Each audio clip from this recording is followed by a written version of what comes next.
Yeah, you know what? I want to point to one of our customers in Canada, Group Okay. Robert.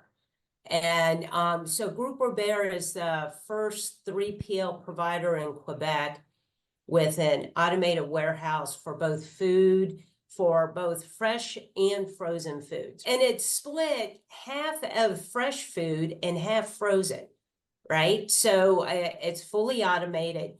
When they were building this distribution center, they implemented solar panels. So a lot of the energy demand is offset or provided naturally. So that lowers the overall operating expense immediately from day one, right? They're doing rainwater retention. So because they're taking up so much space, wanting to be a good neighbor and reusing that water.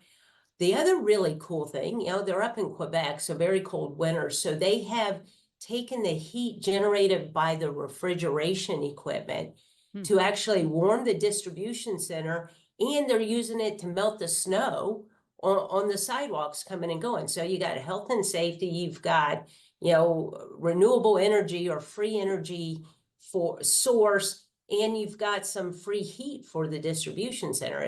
That just makes, it makes a lot of logical sense, and it's incredibly sustainable.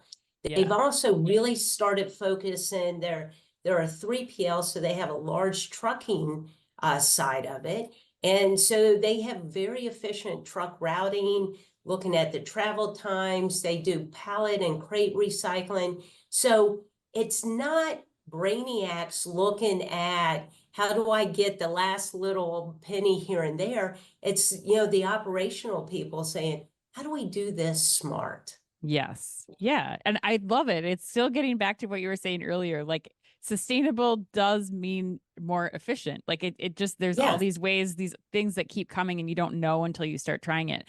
Danielle, I'm going to you. I want an example from you too. What company can you call out that you've worked with that's really kind of taken these steps to really enhance efficiency and improve how their operations and their distribution centers are operating?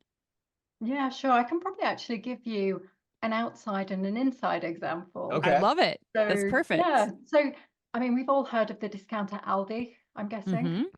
Yeah. Yes. So, I mean, 100%. they've got about 2,000 stores and I think about 48 distribution centers. And actually, most of those are fitted with solar panels. So that's a great example of what's being done on the outside. And then on the inside, we've got Tesco, who's a UK supermarket in Europe. And they've actually taken a more inside approach. I'm sure they're doing a lot on the outside too.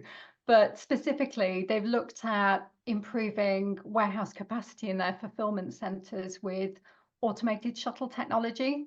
And the system that they put in actually meant that they could hold more variety of products, but also fulfill orders faster. So that really sung to what they were trying to do from a strategic point of view that I talked about earlier, and getting your infrastructure right. Yeah. But they also, just to step things up even another level, they adopted what's called micro fulfillment. And they've put those in about 9 of their supermarket stores.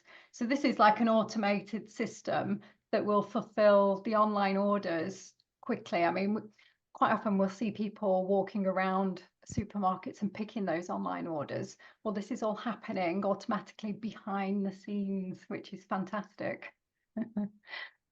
Right. So micro fulfillment, which our OmniTalk fans know we have talked Oh, yes. ad nauseum about over the last 7 to 8 years, is also potentially a sustainability tactic that you're calling out Tesco for too, Danielle. That's great. All right. So let's close things up here. Let's get you out of here with this question. So I'm curious.